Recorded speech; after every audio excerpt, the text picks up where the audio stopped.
Assalamualaikum warahmatullahi wabarakatuh. Innal hamdalillah nahmaduhu wa nasta'inuhu wa nastahdihi wa nastaghfiruh wa na'udzu billahi min shururi anfusina wa min sayyiati a'malina. Man yahdihillahu fala mudilla lahu wa man yudlil fala hadiya lahu. أشهد أن لا إله إلا الله وحده لا شريك له وأشهد أن محمدا عبده ورسوله. اللهم صل وسلم على محمد وعلى آله وصحبه والتابعين بإحسان إلى يوم الدين. وبعد رب اشرح لي صدري وهيئ لي rapatkanlah dadaku ini, yassirli amri, dan permudahkanlah urusanku. Wahlul 'uqdatan min lisani, dan uraikanlah keperluanku lidahku yafqahu qawli, supaya mereka memahami kata-kataku. Saudara-saudari, sahabat-sahabiah, muslimin muslimat, sidang hadirin mukminin, mudah-mudahan tidak rahmat Allah Subhanahu wa ta'ala. Pengajian talbis iblis kita pada malam ini, saya ambil bab yang ke-11 yang ditulis oleh Imam Ibn Jauzi berkenaan dengan talbis iblis terhadap orang-orang yang mengaku mendapat karamah, iaitu tipu daya iblis. Bagaimana iblis memperdayakan manusia sehingga mereka ini membuat pengakuan palsu bahawa mereka mendapat karamah, ataupun kita orang Melayu sebut keramat. Saya memilih tajuk ini kerana saya dapati dalam masyarakat kita hari ini sudah ada kecenderungan pihak-pihak tertentu yang mendakwa mereka mengalami berbagai benda yang pelik. Mereka mendakwa mereka mengalami berbagai perkara yang pelik, dan ini menyebabkan timbulnya berbagai sangkaan di kalangan masyarakat, sama ada sangkaan baik ataupun sangkaan yang tidak baik.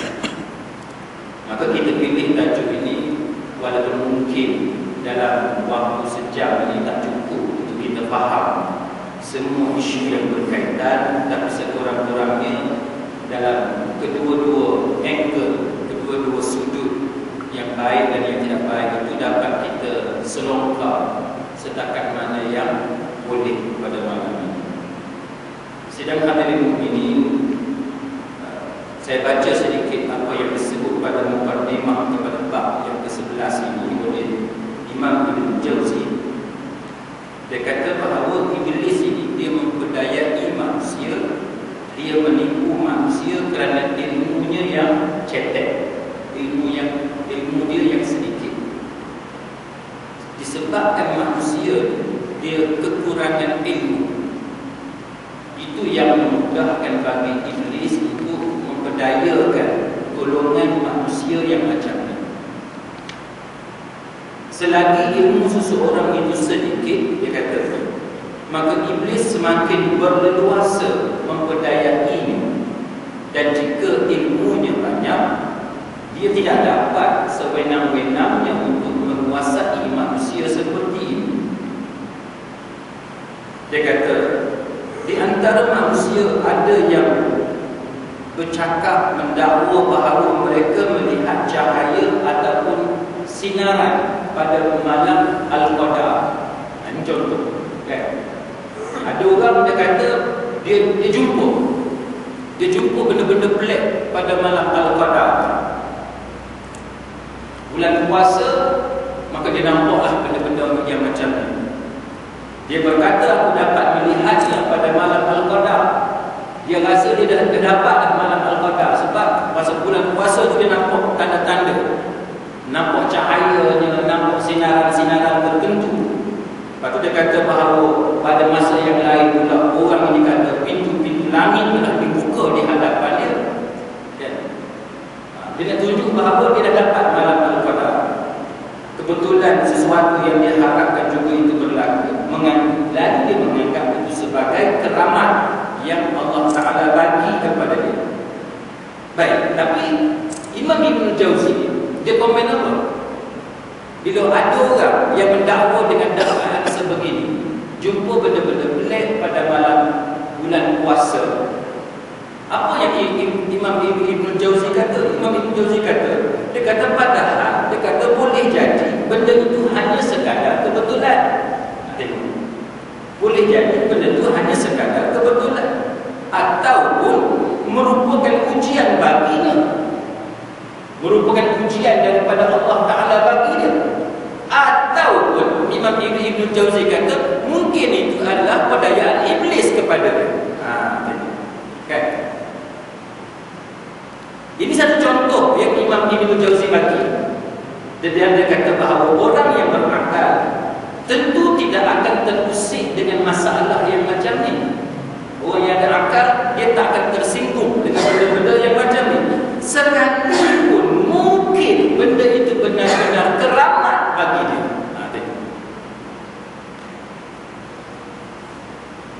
Maksud dia macam ni. Katalah,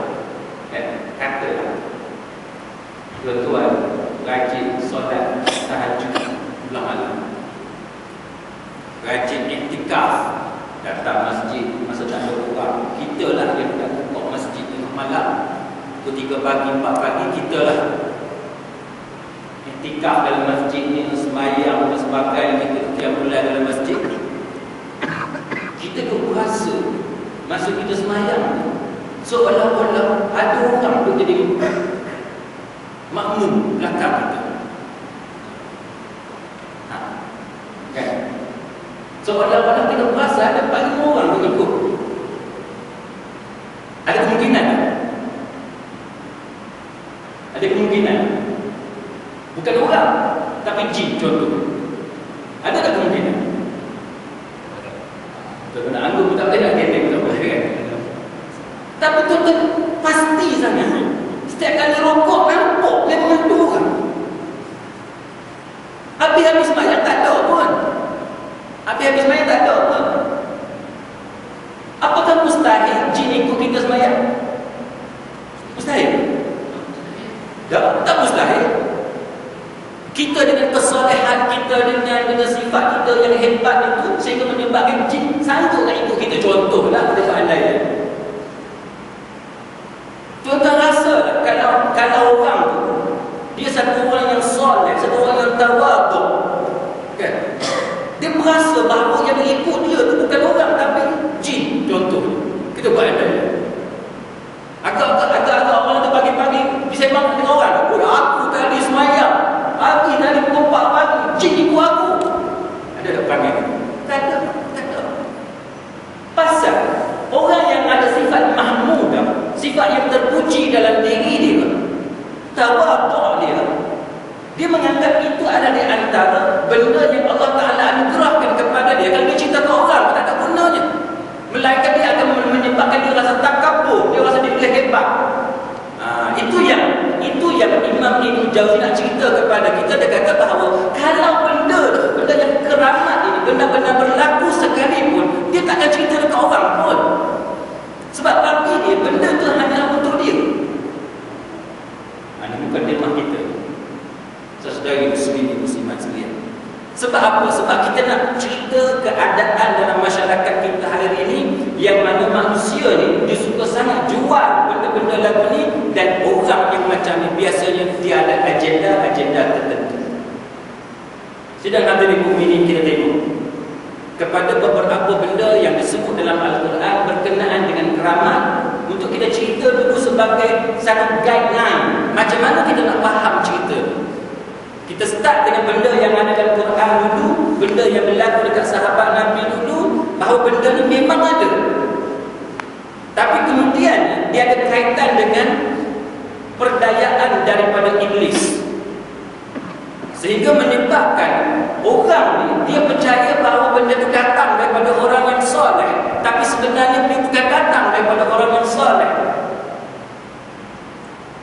cara kita nak faham isu yang berlaku dalam masyarakat kita.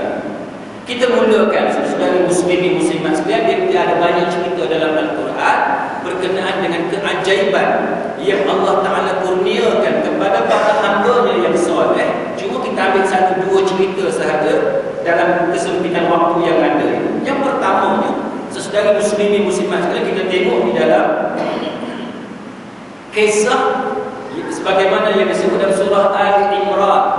Surah Al-Imran, iaitu bermula daripada ayat, kita tengok kepada ayat 37 umpamanya. Kita bermula daripada ayat 37 surah Al-Imran yang berlaku kepada Maryam.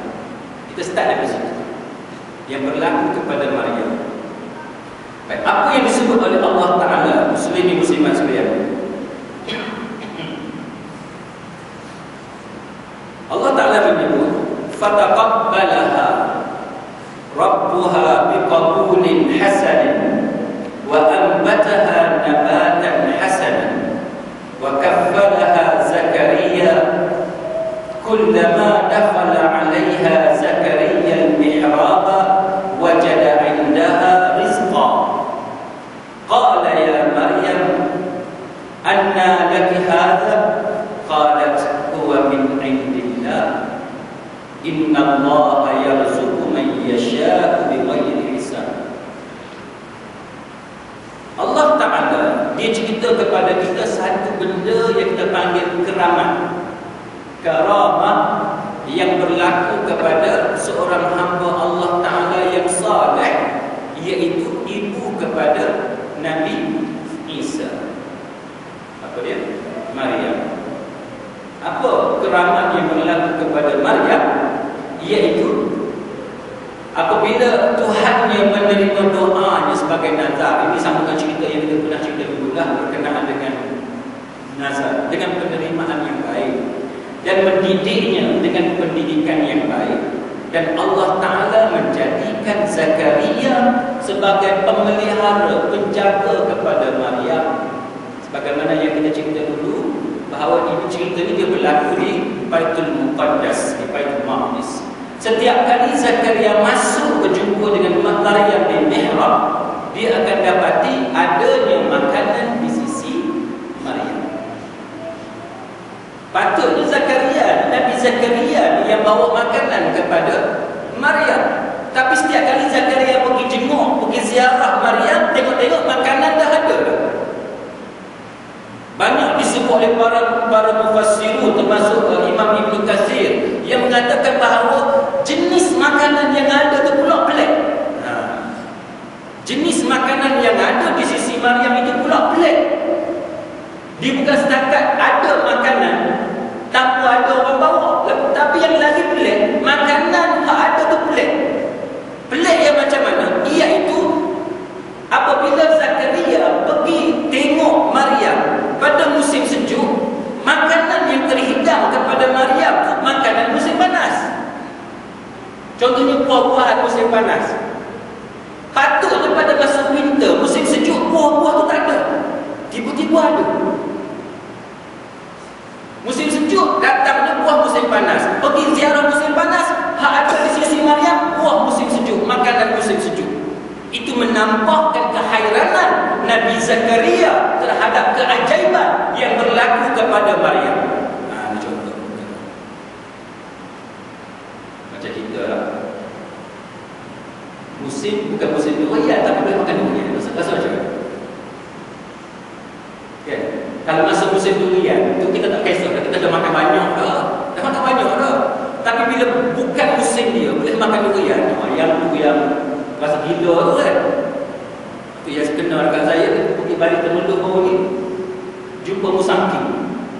Makan musangki tengah jalan, habis sakit leher, sakit tekak ada. Anak buat seronok dah, seronok. Benda yang tak ada zaman masa sekarang tak ada, tiba-tiba benda tu ada. Itu yang berlaku kepada Maryam. Baik. Itu contoh keajaiban yang benar. Maka dia kata apa? Nabi Zakaria kata, wahai Maryam, dia kata, qala ya Maryam, anni laki hadha. Dia kata, kat mana? Ambil. Dari mana kamu dapat benda ni? Nabi Zakaria tanya kepada Maryam. Maka dia jawab, qalat huwa min indillah. Dia kata, makanan daripada sisi Allah Subhanahu wa taala, dan Allah Taala kata, innallaha yarzuqu man yasha'u bighairi hisab. Allah Taala bila dia bagi rezeki kepada orang yang dia bagi rezeki, dia boleh bagi rezeki itu tanpa perhitungan. Tak payah kira, tak payah apa, dia boleh bagi sebagaimana yang dia nak bagi. Itu contoh benda yang berlaku kepada Maryam. Saudara-saudara muslimin muslimat sekalian, kalau kita tengok benda yang berlaku kepada Maryam, para mufassir dia disebut bagaimana benda yang berlaku kepada Maryam satu contoh yang kita boleh belajar. Apa dia? Maryam, sebagaimana yang kita cerita dalam beberapa kuliah sebelum ini, Maryam ni satu orang hamba Allah Ta'ala yang soleh. Tapi Allah Ta'ala pilih dia untuk diduga, diuji, dan sampai satu tahap orang hentam dia sebagai perempuan Sunda. Kan? Sebab apa? Sebab dia melahirkan Isa tanpa pernikahan, tanpa ada suami, tanpa ada lelaki di sisi dia, menyebabkan masyarakat dia semuanya pakat mengatakan bahawa Maryam ni memang perempuan jarak. Itu yang kita selalu sebut bahawa Allah Ta'ala bila dia uji hamba dia, kerana hamba itu ada hamba yang taat kepada dia, sebab itu dia pilih hamba itu untuk diuji. Kan? Hamba itu semakin taat kepada Allah Ta'ala, semakin diuji. Itulah yang berlaku kepada Maryam. Maryam yang memperuntukkan waktu dia beribadat di Baitul Muqaddas, di Baitul Maqdis, tiba-tiba itulah yang dipilih oleh Allah Ta'ala. Daripada ramai-ramai perempuan, Allah Ta'ala nak tunjuk kuasa dia, dia pilih Maryam. Habis apa orang pakai benci kepada dia. Contoh, muslimin muslimat sekalian, kita benda yang berlaku pada orang, kesusahan yang berlaku pada orang, kita janganlah ambil kesempatan nak ketawa di atas kesusahan orang. Sebab benda tu tak berlaku kat kita, kita ketawa. Kalau tiba giliran kita, kita tahu. Kita ni suka sangat kalau dengan cerita orang tu nak bercerai. Seronok lah kan, dengan cerita orang tu nak bercerai. Kalau kena dekat kita, tuan-tuan sekalian, kita rasa macam mana? Kita suka tak kalau orang tu pakai ketawa kan, kisah-kisah kita nak bercerai apa semua. Ini antara benda yang kita kena berjaga-jaga lah. Bukan kata tak boleh bincang, boleh bincang, tapi kita kena berjaga-jaga benda-benda yang macam ni. Baik. Bagaimana para mufassirun bila dia bawa cerita, bila dia bawa cerita Maryam, dia cerita macam mana Maryam ini, sekeliling dia itu semuanya cantik dan elok. Sebab apa cantik dan elok, tuan-tuan sekalian? Kerana Maryam tu dia diuji sebegitu rupa, tetapi Allah Ta'ala memilih suasana kepada Maryam tu, suasana yang sangat cantik. Apa dia suasana dia, tuan-tuan?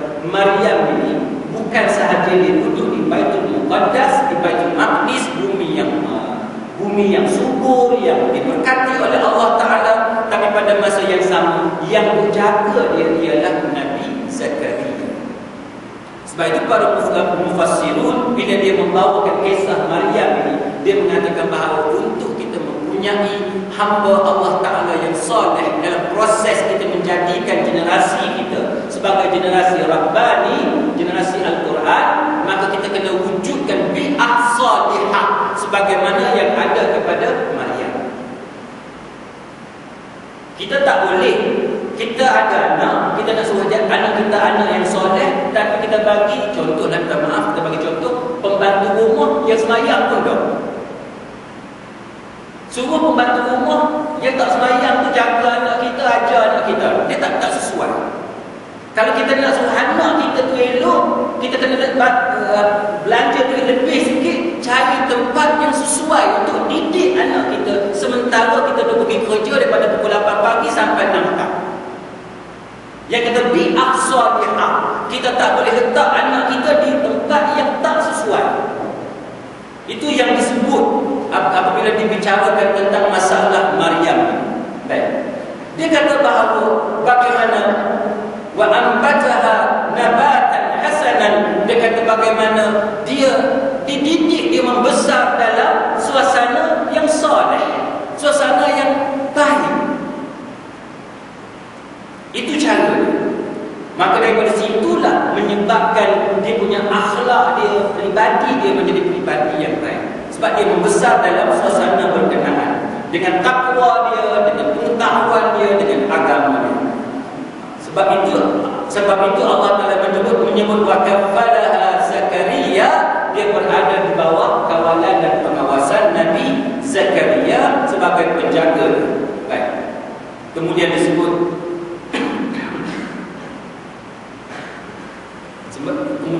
bahawa bagaimana Allah Taala menekankan tentang kemuliaan dan nilai kebaikan yang dimiliki oleh Maryam, di mana Allah Taala menyebut kullama dakhala 'alaiha Zakaria al-mihraba wajada 'indaha rizqa. Setiap kali Nabi Zakaria pergi kepada mihrab untuk melawat Maryam, maka dia dapati adanya rezeki di sisi Maryam. Para mufassirun kata Allah Taala sebut perkataan mihrab. Kalau tuan-tuan nak jumpa kawan kita, jumpa kat mana? Jumpa dekat karaoke. Apa makna dia? Kan?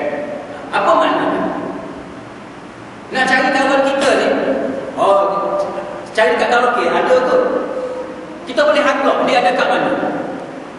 Maknanya bila sebut nama dia, tempat yang sinonim dengan dia karaoke, dia orang baik atau jahat? Jahat. Kan? Tapi kalau orang dalam taman ni, contohnya kata nak jumpa kita, nak cari dia kat mana? Dekat surau tengok pokok dia ada, tengok. Kan? Makna kita ni sinonim dengan surau. Makna kita orang kaki semayang.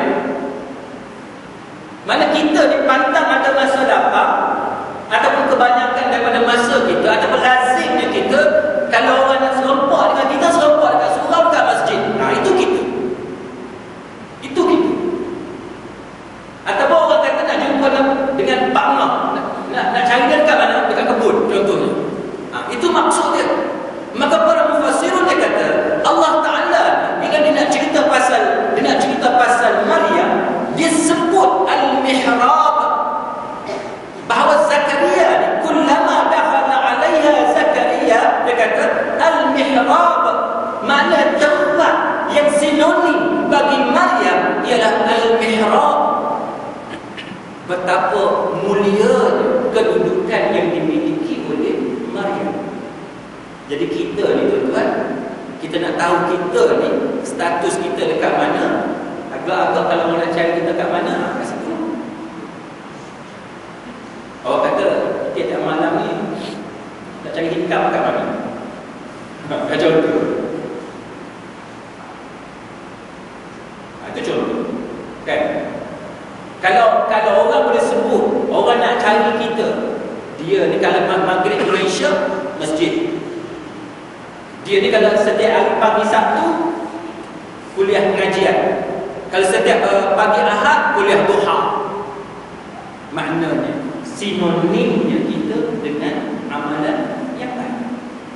Jadi itu yang patut kita contoh saudari muslimin muslimat sekalian. Baik. Dan itulah yang kita sebut tadi bahawa Mujahid, Ikrimah, Sa'id bin Jubair dan sebagainya, Ibrahim An-Nakhai, Qatadah dan lain-lain menyebut tentang bagaimana setiap kali Nabi Zakaria menziarahi Maryam ni, dia akan jumpa Maryam ni dengan buah-buahan musim sejuk pada musim panas dan buah-buahan musim panas ketika musim sejuk. Itu di antara yang disebut oleh ramai perawi-perawi berkenaan dengan kisah yang berlaku kepada Maryam. Dan dia kata dan disebut bagaimana Maryam ini menyatakan bahawa semuanya itu merupakan anugerah daripada Allah Taala. Itu kisah yang pertama yang kita boleh ambil panduan bahawa kalau orang tanya kepada kita keramat ni ada ke tak ada, jawapan dia ada. Mukjizat kita kaitkan dengan para anbiya, karamah kepada wali Allah ataupun kepada orang-orang saleh. Itu yang pertama. Saudari muslimin muslimat sekalian, kisah yang kedua sebagai panduan kita pada malam ini ialah kisah yang berlaku kepada wali Allah, kepada apa yang disebut sebagai sahabat Nabi yang bernama Usaid bin Al-Hudayr. Usaid bin Hudayr.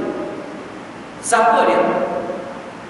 Usaid, kalau kita sebut cara Melayu, Usaid bin Al-Hudayr. Siapa dia? Dia ialah sahabat Nabi dari kaum Ansar. Dari kaum Ansar. Dia muslimin muslimat sekalian, bila Nabi wafat, seorang wakil daripada kaum Ansar kata, khalifah ni dia kena daripada kaum Ansar. Bila Nabi wafat, orang Islam pakat berkumpul kan, di Saqifah Bani Sa'idah pakat berkumpul ramai-ramai. Masa tu setiap wakil ni pakat bercakap belaka. Antaranya wakil daripada kaum Ansar bercakap, dia kata yang patut jadi khalifahnya ialah daripada pemimpin kami daripada kaum Ansar, dia kata. Sebab apa? Sebab kamilah yang mula-mula menolong Nabi dalam keadaan Nabi dan kaum Muhajirin dalam keadaan kesusahan di bumi Mekah mendapat tantangan daripada kaum musyrikin Quraisy, sehingga Nabi dan para sahabat di Mekah terpaksa keluar daripada bumi Mekah. Kamilah orang yang pertama menolong Nabi dan para sahabat. Maka kami lebih berhak untuk menjadi wakil daripada kami, lebih berhak untuk menjadi khalifah. Tapi itu tiba-tiba datang satu hamba Allah, sahabat Nabi, dia bernama Usaid bin Al-Hudayr. Dia juga daripada kaum Ansar. Dia inilah yang mengatakan bahawa walaupun kaum Ansar ni merupakan kaum yang mula-mula menolong, tapi dia kata kita tetap akan membela Islam. Dia akan tetap membela orang-orang Islam, saudara-saudara kami daripada kaum Muhajirin, sehingga dia menenangkan keadaan dalam keadaan orang mulai nak marah kepada ucapan daripada kaum Ansar, tapi ucapan daripada Usaid bin Hudayr ini kemudiannya dapat menenangkan sedikit ketegangan pada ketika itu. Baik, siapa dia? Usaid bin Al-Hudayr. Usaid bin Al-Hudayr, tuan-tuan sekalian, antara kisah ni kita boleh tengok dalam Sahih Bukhari. Dia ada cerita bagaimana Usaid bin Hudayr dia terkenal dengan perkataan seorang qari. Bila dia baca Quran, bacaan Quran dia sangat diminati oleh para malaikat. Itu yang saya cerita tadi. Sangat diminati oleh para malaikat. Contoh macam mana tuan-tuan sekalian? Baik, disebut dalam kisah ni, dia duduk kat belakang rumah dia. Kalau macam kita ni, tepi-tepi rumah tu ada beranda ke, ada macam tempat nak duduk-duduk tu kan, kita keluar sikit dari rumah kita, duduk kat tepi rumah belakang ke kat depan, duduk atas kursi ke, atas pelantar ke, kat tepi rumah. Macam tu lah. Like, Usaid bin Hudayr, tuan-tuan sekalian, dia pun baca Quran. Dia baca Quran. Dekat dengan dia ni ada kuda perang dia yang diikat, yang tertampak dekat tengah rumah dia. Kuda dia ni memang siap siaga untuk pergi perang bila-bila masa. Kalau Nabi kata jihad, dia akan terus naik dan kuda dia pergi jihad. Usaid bin Al-Hudayr ni salah seorang perwira Islam yang sangat terkenal pada zaman Nabi. Baik. Jadi kuda dia dekat sebelah tu. Dia pun baca Quran. Ayat apa yang dia baca tu? Dia baca surah Baqarah, hak mula-mula. Ayat yang pertama sampai kepada ayat yang keempat. Dia baca apa? Dia baca Alif Lam Mim.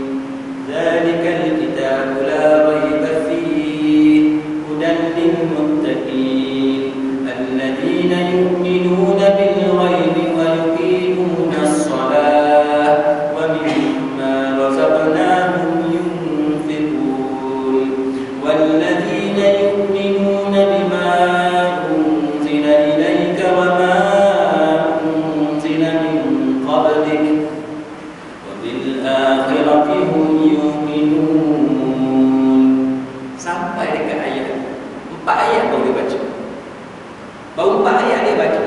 Kuda perang dia ni tuan-tuan sekalian, berpusing-pusing tuan-tuan sekalian. Kuda perang dia ni berpusing-pusing.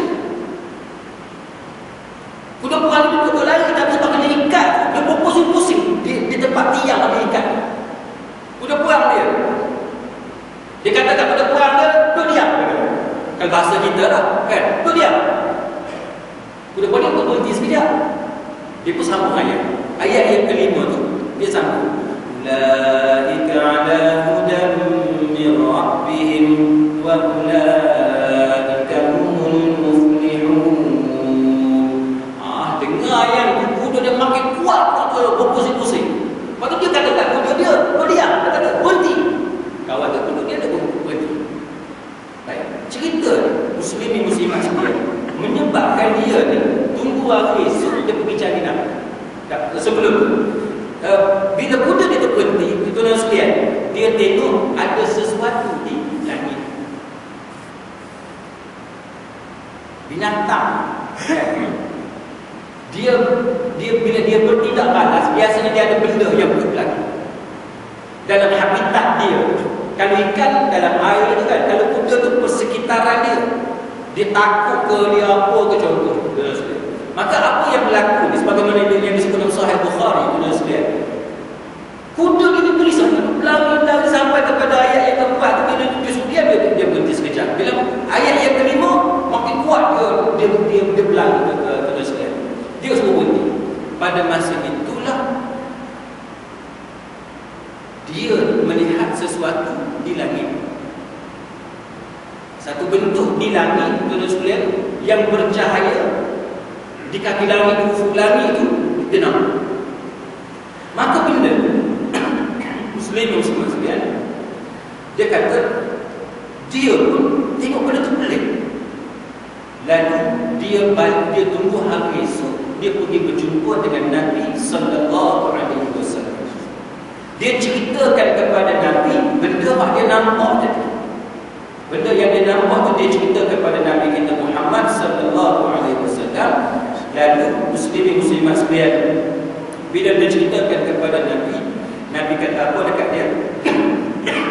Nabi kata kepada dia, tilkal malaikatu. Nabi kata, kanat tastami'u laka ya Usaid. Nabi kata,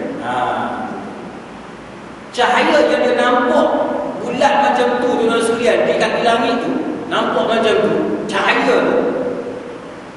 Nabi kata, tilkal malaikatu. Dia kata itu adalah malaikat. Kanat tastami'u laka ya Usaid, yang mana dia tu dengar, dia turun nak dengar bacaan kamu wahai Usaid. Nabi kata, dia kata, walau annaka madaita fi qira'atika. Dia kata, kalaulah kamu meneruskan bacaan kamu, la ra'aha. Dia kata, nescaya, Nabi kata bahawa bila kamu meneruskan bacaan kamu itu, nescaya manusia ni akan melihat benda tu. Dia kata malaikat yang turun macam tu, tuan sekalian, dan manusia akan nampak dan tak terhadang daripada melihat benda tu. Itu yang disebut oleh Imam Bukhari sebagai karamah kepada Usaid bin Al-Hudayr, yang dianugerahkan oleh Allah Ta'ala kepada beliau lantaran kerana bacaan Al-Quran dia. Kehebatan bacaan Quran dia itu, sehingga bukan pada peristiwa ini sahaja, tuan-tuan. Pernah Usaid bin Al-Hudayr bila dia pergi berjumpa dengan Nabi sallallahu alaihi wasallam, Nabi bagi tahu kepada Usaid, bacalah Quran kepadaku wahai Usaid, kerana aku mendapat sakinah, ketenangan apabila kamu membaca Al-Quran. Kehebatan Usaid bin Al-Hudayr. Muslimin muslimat sekalian, maka ini contoh yang kedua yang menunjukkan kepada kita bahawa malaikat ni sama-sama turun ke langit dunia nak dengar bacaan Quran yang dialunkan oleh Usaid bin Al-Hudayr. Jadi kalau orang cakap kepada kita keramat ni ada ke tak ada, jawapan dia ada. Jawapan dia ada. Dan dia dianugerahkan kepada wali-wali Allah Subhanahu wa ta'ala, kepada orang-orang yang soleh. Tapi kita kena berhati-hati, kerana dalam pengajian kita kita pada malam ini, Imam Ibn Jauzi dia nak cerita kepada kita bahawa benda macam inilah yang menyebabkan iblis tadi dia memperdayakan manusia. Dia bagi contoh, tuan sekalian. Dia kata, telah diriwayatkan daripada Malik bin Dinar dan Hatib Al-Ajami, keduanya pernah berkata bahawa sesungguhnya syaitan itu benar-benar mempermainkan ahli ibadah sebagaimana anak kecil yang bermain bola. Kita kena ingat ya, pak-pak lebay ni, orang yang rajin semayang apa semua ni, dia kena berhati-hati, kerana iblis ni, syaitan ni, dia memperdayakan manusia, dia bermain-main dengan manusia sebagaimana budak-budak kecil yang bermain dengan bola dia. Baik, contoh yang disebut,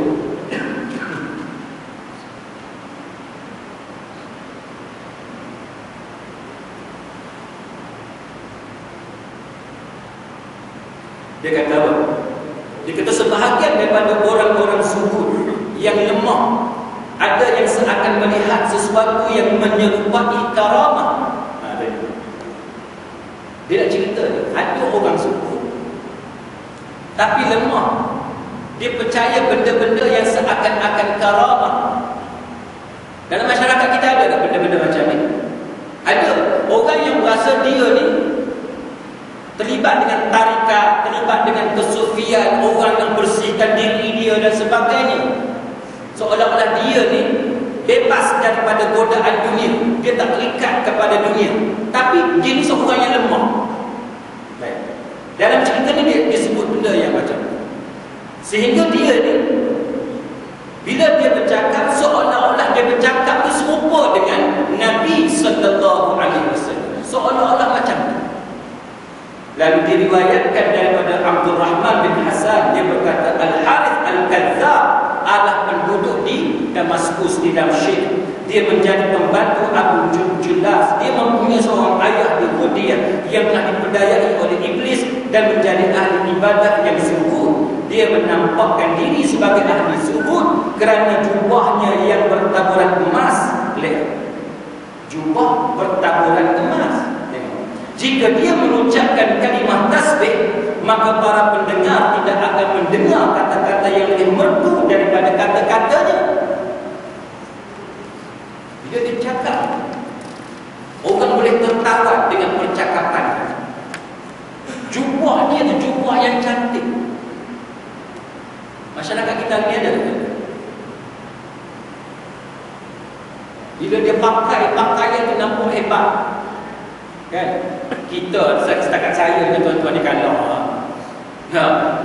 Setakat kita dia pakai baju yang kalah tu kan. Kita pakai putih kurang, baju Melayu tu baju Melayu, jubah pun sekali-sekala pakai, kan? Setengah orang dia dengan jubah dia dengan berapa lapis jubahnya, dengan macam-macam dia pakai, nampak hebat. Kata-kata dia tu menawan hati manusia. Ini dia bercerita ni. Lebih kurang je tuan. Benda yang berlaku zaman dulu dengan yang berlaku zaman sekarang ni lebih kurang je. Lepas tu dia kata satu hari, dia kata Al-Haris ni, dia tulis surat kepada ayah. Dia kata, wahai ayah, dia kata, baliklah segera ke tempatku, kerana aku telah melihat berbagai perkara yang aku khawatirkan dia berasal daripada syaitan. Lalu ayah dia ni, dia kata, dia balas surat, dia kata, wahai anak, terimalah apa yang diperintahkan kepadamu, kerana Allah Ta'ala berfirman dengan maksudnya, apakah akan aku beritakan kepadamu, kepada siapa syaitan-syaitan itu turun, mereka turun kepada setiap pendusta lagi yang banyak dosa, sementara engkau diperintahkan kepadamu. Dia nak cerita apa tu? Syaitan dia turun dekat sana. Syaitan, surah Asy-Syu'ara ayat 221 sampai 222, dia cerita syaitan ni turun dekat sana. Nombor satunya, syaitan ni dia turun kepada pendusta, kaki bohong. Kaki bohong. Yang kedua ni, orang yang banyak dosa. Saya minta maaf, Tapi saya nak sebut satu contoh. Ustaz orang baik tu ada. Kalau dengar orang sebut ustaz, orang baik lah kan? Orang baik lah kan? Bila kita dengar ustaz, orang baik lah. Tapi tuan-tuan biasa dengar tak? Orang cakap kalau buat urus niaga dengan ustaz, memang banyak masalah.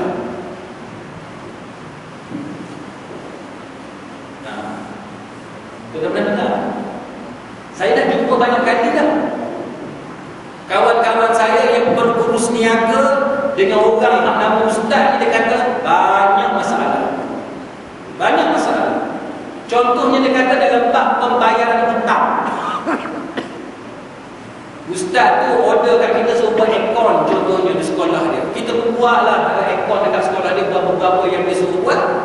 Bila time suruh bayar, dia bagi alasan macam-macam. Satu kawan saya ni tuan-tuan sekalian, dia kontraktor di sebuah negeri. Dia bagi tahu bahawa kalau nak kira puluh ribu, memang banyak puluh ribu dah. Bukan seorang ustaz. Dia kata banyak dah ustaz-ustaz ni yang dia buat masalah.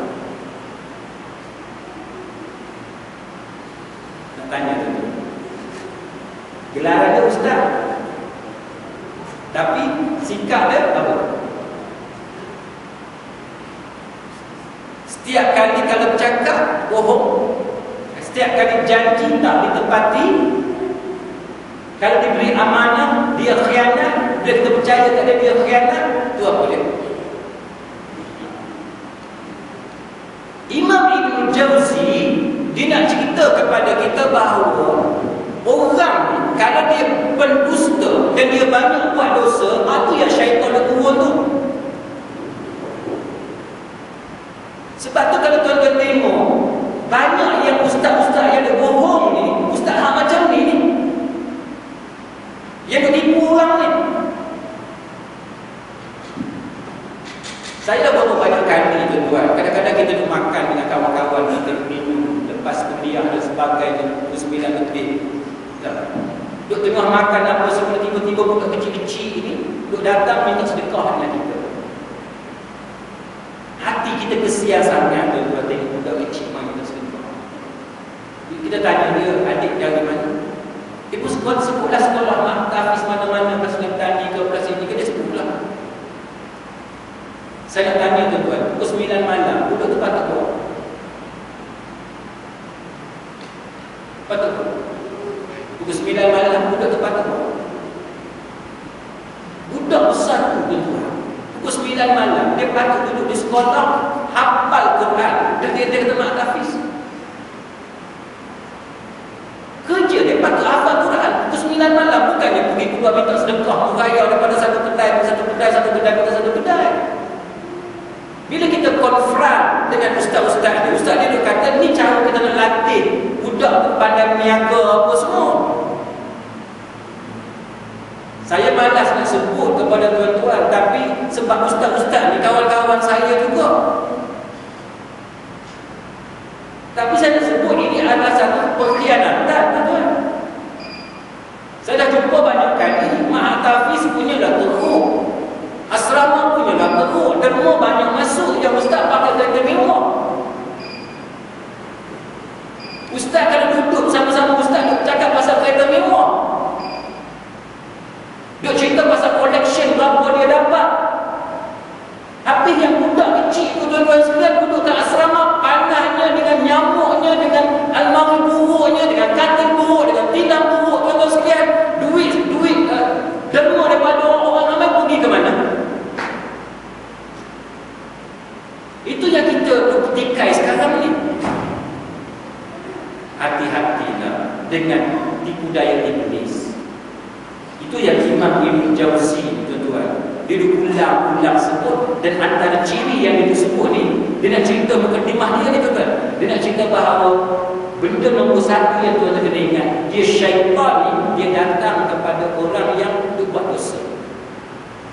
Jadi ustaz-ustaz ni dia buat dosa macam mana? Antaranya mengkhianati amanah yang orang bagi kepada dia. Derma masuk dalam akaun peribadi. Ini jangan lu buat. Jangan lu buat. Kalau betul kita ada buat collection untuk sekolah, dia kena ada satu account khusus untuk collection bagi sekolah. Jangan duk campur dengan duit peribadi kita. Ni duk campur aduk habis. Hak mewah tu kita ambil, hak mana hak teruk-teruk dapat dekat anak buah kita yang kecil-kecil. Jadi yang pertama Imam Ibn Jauzi dia nak cerita bahawa syaitan ni dia turun kepada orang yang kaki tipu, dan yang keduanya banyak dosa. Lalu dia kata,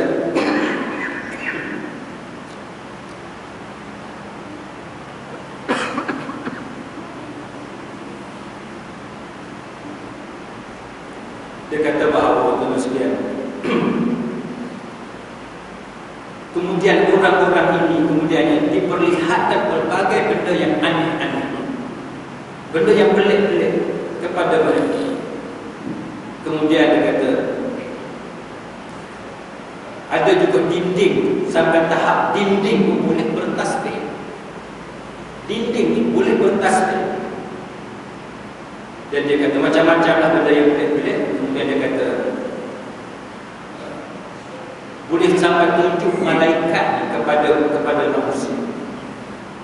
Akhir sekali pengikut kepada golongan ini menjadi semakin ramai, sehingga dia kata dia boleh mendakwa bahawa dia itu seorang nabi sampai tahap itu. Manusia ni tuan-tuan, dia nak cerita, Imam Ibn Jauzi dia nak cerita kepada kita bahawa sebelum sampai tahap dia nak dakwa diri dia menjadi nabi, dia boleh buat benda pelik-pelik. Dia boleh ketuk dinding ni, boleh bagi orang ramai dengar dinding tu bertasbih. Dan dia boleh tunjuk dekat orang atau malaikat, turunlah malaikat, kononnya malaikat. Akhir sekali orang yang macam ni dia kata dia akan mendakwa diri dia menjadi nabi. Tuan-tuan, benda yang Imam Ibn Jauzi cerita ni jadi tak sekarang? Jadi tu ayam pin tu, ayam pin. Orang macam tuan-tuan, orang macam saya tengok pun tak selera. Betul tak? Pasal apa?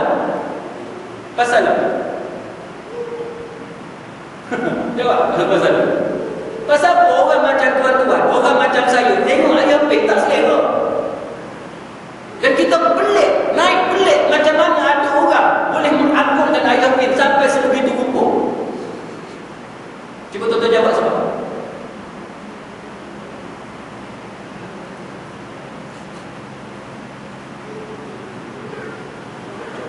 Ustaz, ini taufik hidayah Allah Ta'ala belaka. Itu biasa kita jawab lagu tu lah kan. Cuba tuan-tuan jawab sebab. Sebab apa bila tuan-tuan tengok ayam pin, tuan-tuan tak ada selera tu? Sebab apa?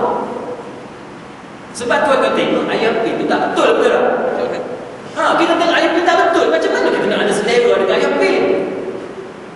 Tapi soalan sekarang ni, kenapa ada orang selera dengan ayam pin?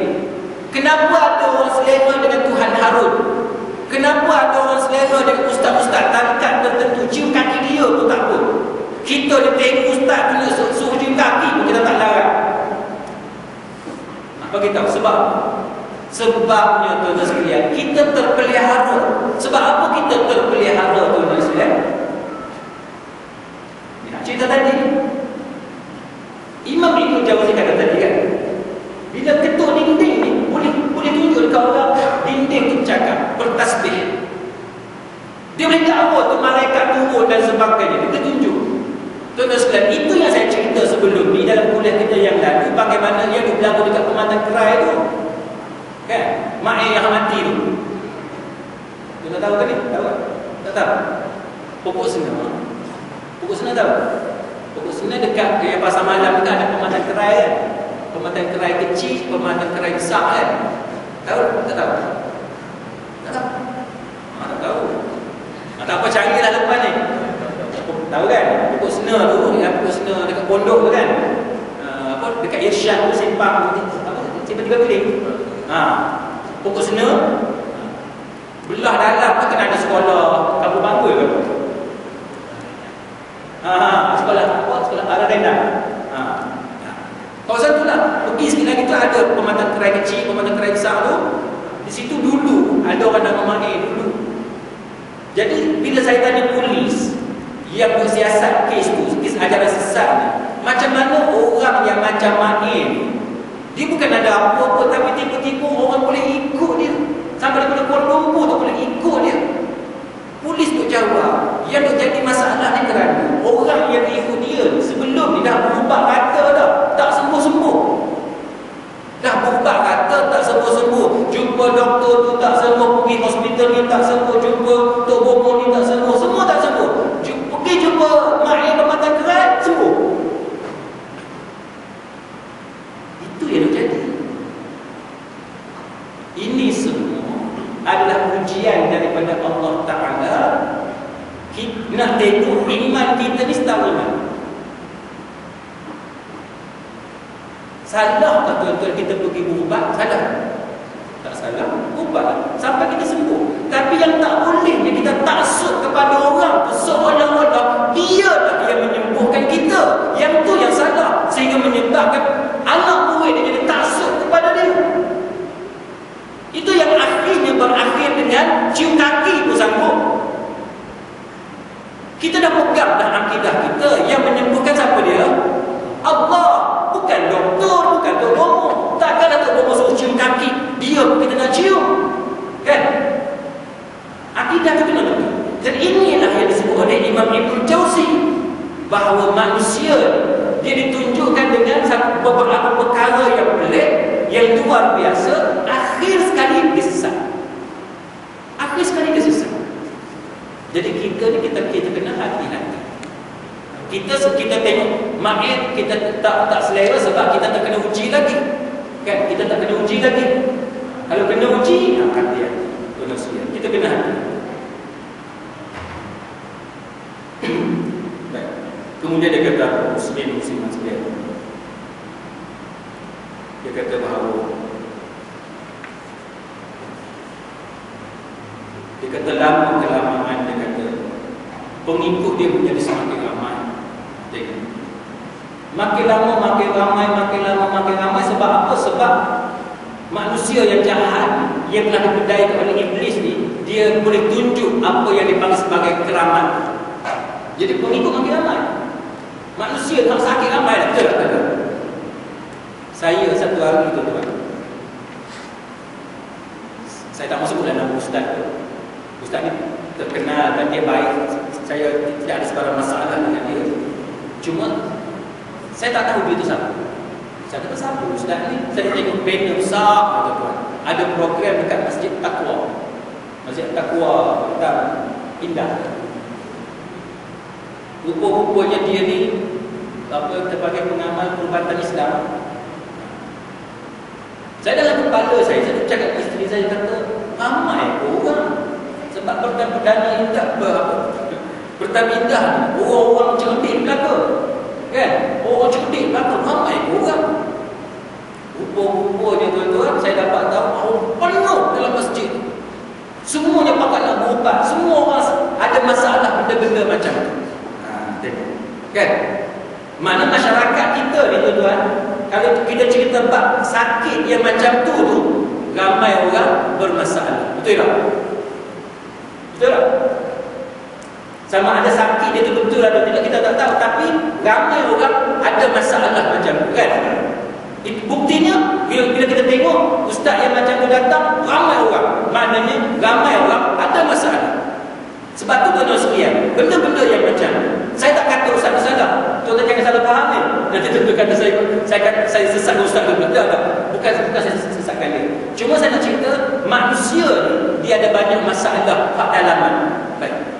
Jadi balik pada cerita kita, maka Imam Ibn Jauzi kata, lama kelamaan pengikut orang macam ni semakin ramai.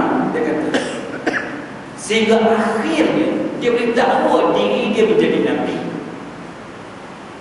Jadi kalau tuan-tuan dengar ada orang kata dia Tuhan Harun lah, Tuhan Langit lah, apa semua, Ayah Bin apa semua tu, pelik ke tuan-tuan? Tak pelik, sebab itulah yang diceritakan sudah lama dah. Diceritakan oleh Imam Ibn Jauzi, bagaimana akhirnya orang tu kalau dia mengaku Nabi pun, pengikut dia boleh kata ya. Pengikut dia boleh kata ya. Sebab apa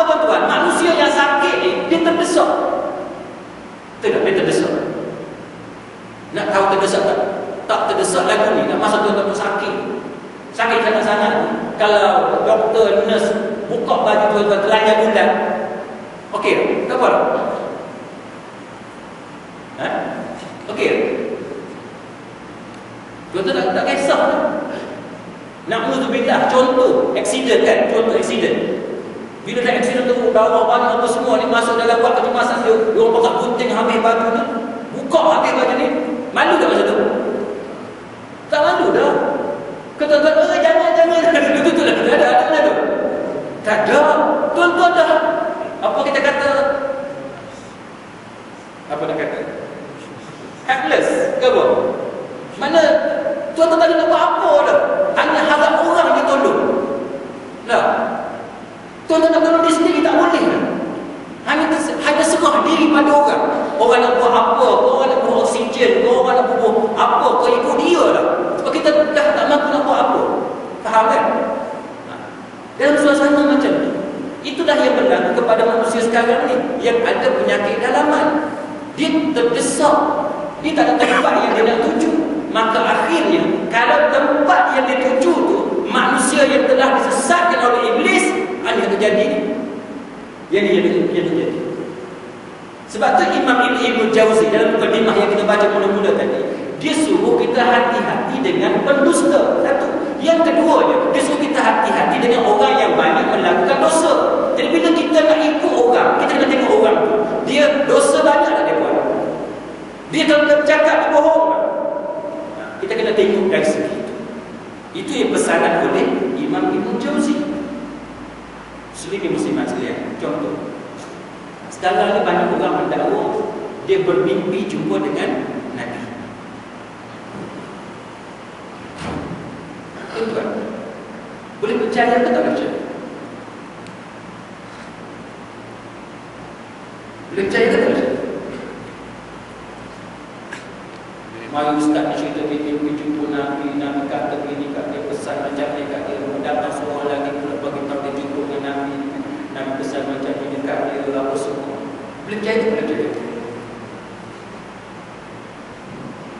Sedangkan kita belajar hadis, mimpi jumpa Nabi itu mimpi yang benar.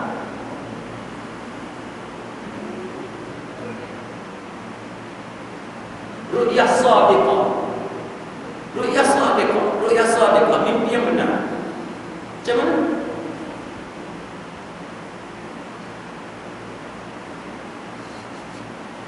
Baik. Saya 3 pandangan fuqaha saya ringkaskan pada satu je kita kata tu. Apa dia? Bila orang dia kata dia jumpa dengan Nabi, orang tu dia dakwa dia jumpa dengan Nabi. Soalannya, betul ke hak datang jumpa dengan dia tu Nabi? Sedangkan orang tu, kawan kita duduk zaman dah, dia pernah jumpa Nabi dah? Tak pernah jumpa Nabi. Jadi macam mana dia nak tahu orang yang datang jumpa dengan dia tu Nabi? Macam mana dia tahu? Kita 3 pendapat ni tuan-tuan sekalian. Bila kita saring tuan-tuan sekalian, kita dapati bahawa iblis ni, dia boleh kata dia Nabi Muhammad pun, dia tak bolehnya menjelma dalam bentuk rupa paras Nabi. Yang tu tak boleh.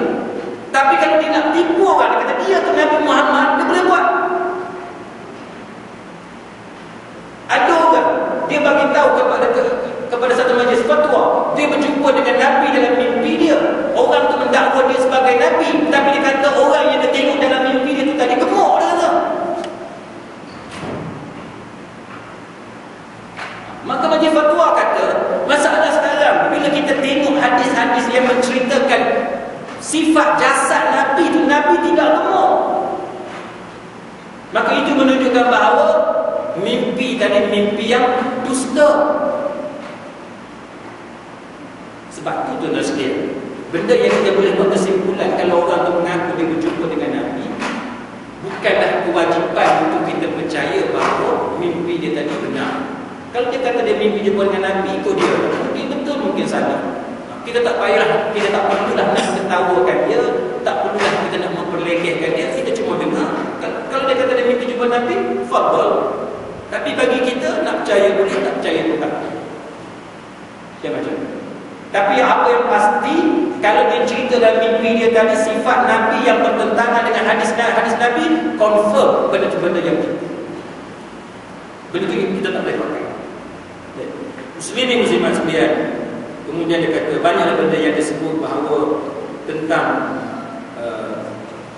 sikap manusia yang melakukan hubungan ini.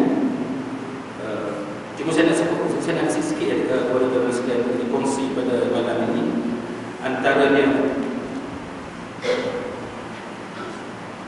dia kata bahawa bagaimana perangkap iblis yang menyerupai karamah. Dia kata, antaranya dia kata bahawa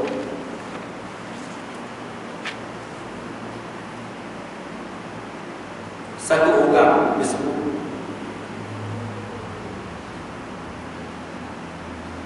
dia ambil untuk, dia kata tiba-tiba bekas pada sebelah dengan dia tadi satu teko yang dibuat daripada permata dan kayu siwak yang dibuat daripada perak. Dia kata yang hujung lebih lembut daripada benang sutera.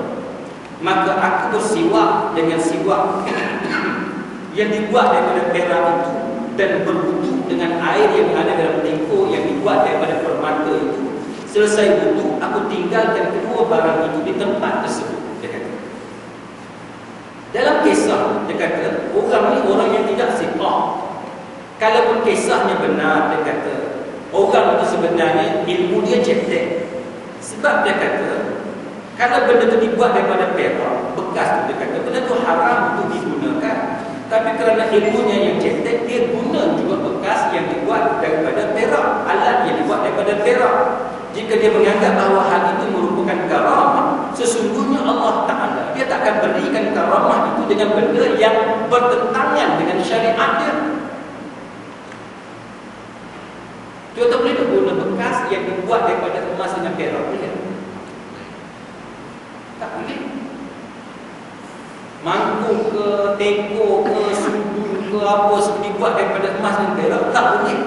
Maka tiba-tiba satu orang ni, dia cerita bahawa dia ni ambil air semayang, tiba-tiba ada satu teko yang dibuat daripada permata dan ada siwak yang dibuat daripada perak yang mana hujung tu lembut macam sutera. Maka Imam Ibn Jauzi kata ni bohong. Dia kata bohong sebab benda itu bertentangan dengan agama.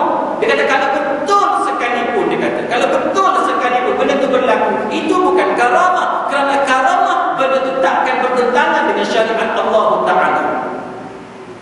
Karamah dia tak akan jadi benda itu menyebabkan orang itu buat benda yang dilarang oleh Nabi SAW. Itu yang disebut, yang dikomen oleh Imam Ibn Jauzi. Baik, banyaklah contoh-contoh lain yang saya tak sempat disebut kepada tuan-tuan sekalian. Walau bagaimanapun, apa yang penting yang saya nak kongsi dengan muslimin muslimat sekalian ialah akhir sekali dia kata, dia kata aku suka memperhatikan pelbagai kisah orang-orang sufi.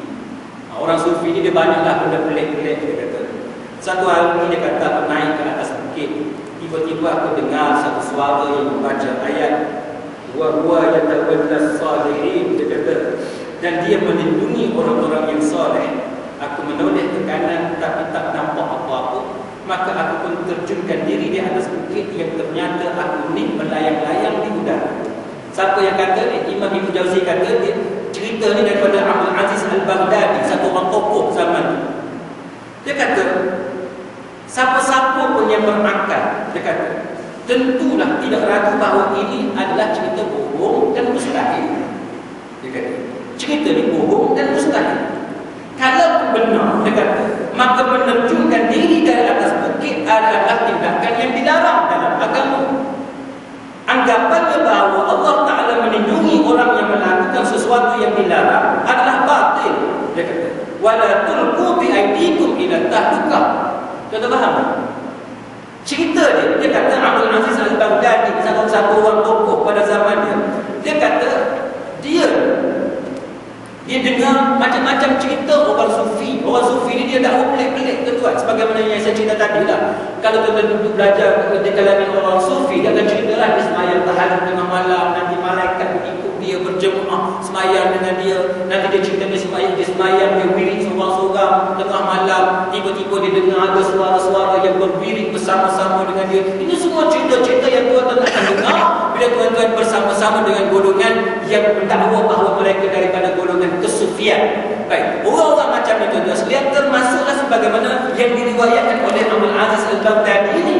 Dia kata bahawa antara cerita yang dia biasa dengar daripada golongan sufi ini ialah tentang orang sufi yang naik atas bukit, lepas tu dia dengar ayat Quran yang berbunyi bahawa Allah Ta'ala melindungi orang-orang yang soleh. Lepas tu dia menoleh kanan dan kiri, tak nampak apa-apa, suara tu datang daripada mana tak tahu, maka dia pun terjun daripada atas bukit dan dia melayang-layang macam kapal lagu tu, jatuh ke bawah tak mati. Orang sufi ni dia suka cerita benda hak pelik-pelik. Kita maaf itu, tapi kalau tuan-tuan setuju pun tak apa, cuma saya sebut kepada tuan-tuan. Dan masyarakat kita ni ada benda tu. Oh, apa dah ada benda tu? Benda pelik. Bila masa Nabi boleh datang dalam majlis kita? Nabi dah wafat dah. Tiba-tiba kita berlambai tangan tanda bahawa Nabi datang dalam majlis kita tu sebab apa? Cerita ni siapa bawa? Bukankah orang-orang yang nampak lebay sebagaimana yang kita bercerita ni? Ini masalah. Masalahnya ialah orang-orang awam. Orang-orang awam memang tak tahu apa-apa. Yang lebih masalahnya kerana budaya macam ni dibawa oleh orang-orang the so-called ulama, konon-kononnya ulama, tapi sebenarnya mereka bukan ulama, kerana cara mereka bercakap menunjukkan bahawa mereka jahil dalam beberapa benda yang sepatutnya mereka tak jahil. Nabi takkan datang dalam majlis kita tu. Kenapa kita perlu lambai kepada Nabi? Nabi tak datang dalam majlis kita. Jadi ini contoh cerita-cerita muslimin-muslimat sekalian, hayalan golongan sufi yang Ibnu Jauzi cerita ni lama dah zaman dia cerita.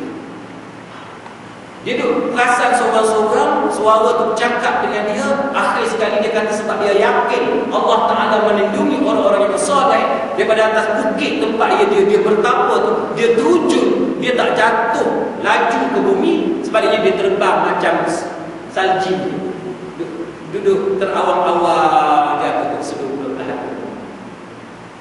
Akhir sekali apa jadi tu? Akhir sekali apa jadi? Itu yang duk jadi bunuh Cina 2 orang tu, kita tak cerita. Tuan-tuan dia sebut benda tak tahu ke kesalahan anti-climax semua. Kan? Oh nak jihad, nak bunuh apa semua. Ini datang daripada mana tuan-tuan? Mengaji kita tahu hukum mana ni? Tapi dia datang satu isim, satu pelik, pantang nampak orang bukan Islam nak bunuh semua orang ni. Ada contoh bahayanya mengaji bukan dengan jalan yang betul. Jadi muslimin-muslimat sekalian, walaupun kita tak sempat hati benda ni, tak apalah, cuma setakat mana yang mampu itu sahaja yang boleh saya ulas kepada tuan-tuan sekalian. Tapi yang penting, yang Imam Ibn Jauzi nak cerita, golongan ni dia akan baca ayat Quran sebagai support kepada benda yang dia bawa. Jadi tugas tuan-tuan sebagai orang awam yang mungkin tidak mahir tentang agama, sekurang-kurangnya tuan-tuan tengok dalil yang dia pakai, betul aplikasi itu betul ke tidak, konteks itu betul ke tidak. Adakah bila Allah Ta'ala melindungi orang soleh bermakna kita boleh terjun bukit macam tu? Kalau macam tu tuan-tuan, tak payah kita melintas jalan, tak payah toleh kanan kiri. Betul tak? Toleh kanan kiri buat apa? Kita orang soleh buat balik semayang kan? Lintas jalan, lintas jalan, susah apa? Bawa motor, buang brek. Buang brek, press laju-laju bagi sampai rumah. Langgarlah apa ni, Jabatan Pembinaan ke apa, susah apa, sebab Allah Ta'ala akan melindungi orang soleh. Betul tak?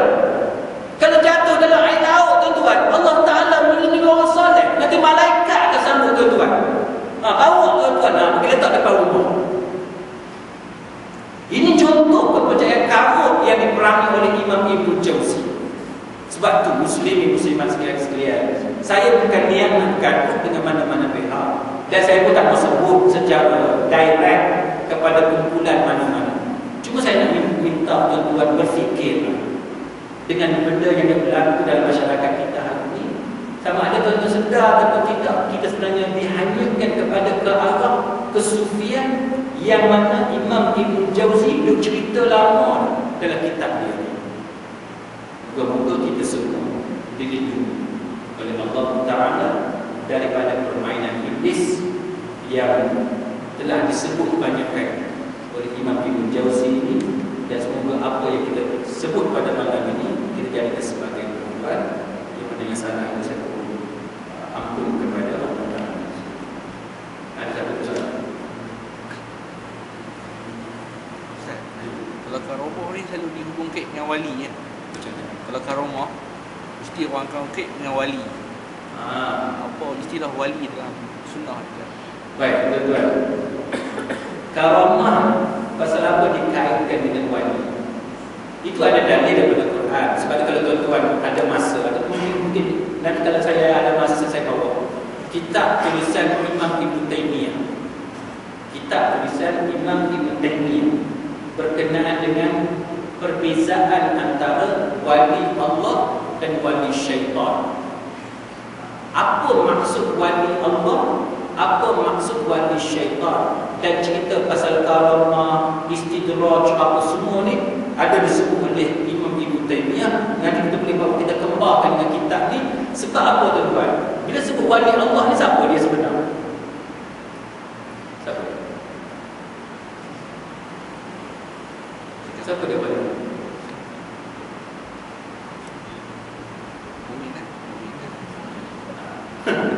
Siapa dia wali? Nanti saya akan bawa kepada tuan-tuan perbincangan ini, tapi secara ringkasnya wali Allah ni dia ada banyak tingkatan. Dia ada banyak tingkatan dia, dan salah satu tingkatan dia, orang macam saya, orang macam tuan-tuan pun boleh jadi wali Allah. Tuan-tuan percaya tak percaya? Sebab apa? Sebab antara kriteria wali Allah Ta'ala ni dia ada banyak, tapi antaranya ialah orang yang memperjuangkan agama Allah Ta'ala, orang yang soleh, orang yang jaga perintah Allah Ta'ala. Itu antara kriteria wali Allah Ta'ala. Jadi kalau itu kriteria yang macam itu, kita ni pun juga boleh dipanggil sebagai wali Allah.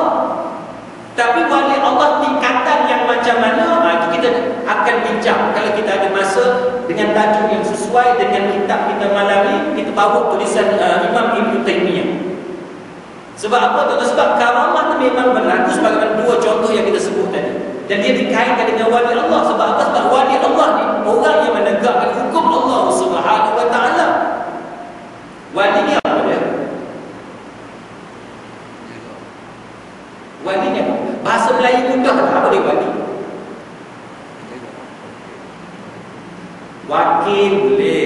Lagi apa dia? Pemimpin boleh. Lagi penolong boleh. Itu yang kata wali ni. Wali Allah, tuan-tuan terjemah sebagai penolong Allah, pejuang agama Allah. Maka dia tengok kepada tingkatan. Dalam kepala kita, dia kata wali Allah ni mesti wali kutubnya, apa semua istilah-istilah tu. Okey, yang tu kita ada perbincangan. Tapi secara mudahnya tuan-tuan sekalian, wali Allah ni ialah semua hamba Allah Ta'ala yang baik, dia boleh masuk dalam kategori wali Allah Ta'ala. Sebab itu kita kata bahawa orang macam saya, orang macam tuan-tuan pun dia boleh berlaku ma'unah. Faham tak ma'unah? Pertolongan Allah Ta'ala ke atas orang yang soleh macam kita. Dia boleh berlaku. Contoh mudahlah, kita jangan pergi cerita yang berjalan atas air, jangan cerita yang tu. Kita cerita mudah. Pernah tak tuan-tuan buat satu benda, tuan-tuan nak usaha tak boleh buat. Tiba-tiba benda tu jadi tanpa tuan-tuan usaha. Pernah berlaku? Pernah berlaku tak? Takkan tak pernah berlaku? Pernah berlaku tak? Tak pernah? Pernah. Macam itulah. Dia kata pertolongan Allah Ta'ala itu benda yang paling basic yang berlaku dalam kehidupan kita. Macam saya tuan-tuan sekalian, sebagai lawyer umpamanya, kan? Pergi kat mahkamah kita tengok kes ni, habis kan? Habis Kita tengok kes ni kita tak ada, kita habis. Betul. Tak boleh buat apa. Memang kalah. Pergi mahkamah, tak ada apa-apa, menang. Tuan-tuan pernah berlaku tak pernah baca tu? Pernah kan? Kadang-kadang tuan-tuan buka perniagaan. Tuan-tuan kata habis hari ni, habis dah. Tak boleh buat apa. Tiba-tiba di luar daripada usaha tuan-tuan. Tuan-tuan tak usaha pun. Usaha tuan-tuan dah habis, dah rapat, dah habis dah usaha. Tiba-tiba datang pertolongan Allah Ta'ala. Benda yang tuan-tuan tak patut dapat hari itu, dari segi usahanya, tiba-tiba tuan-tuan dapat. Adalah berlaku. Itu contoh mudah. Itulah yang disebut oleh Imam Ibn Taymiyah dalam perbahasan berkenaan dengan wali Allah, wali syaitan dan sebagainya. Muslimin kalau tidak ada soalan. Kalau tidak ada soalan, kita boleh setakat itu. Mudah-mudahan ada manfaat di sisi Allah Subhanahu wa Ta'ala. Subhanallah wa bihamdihi, asyhadu an la ilaha illa anta, astaghfiruka wa atubu ilaik. Billahi taufiq.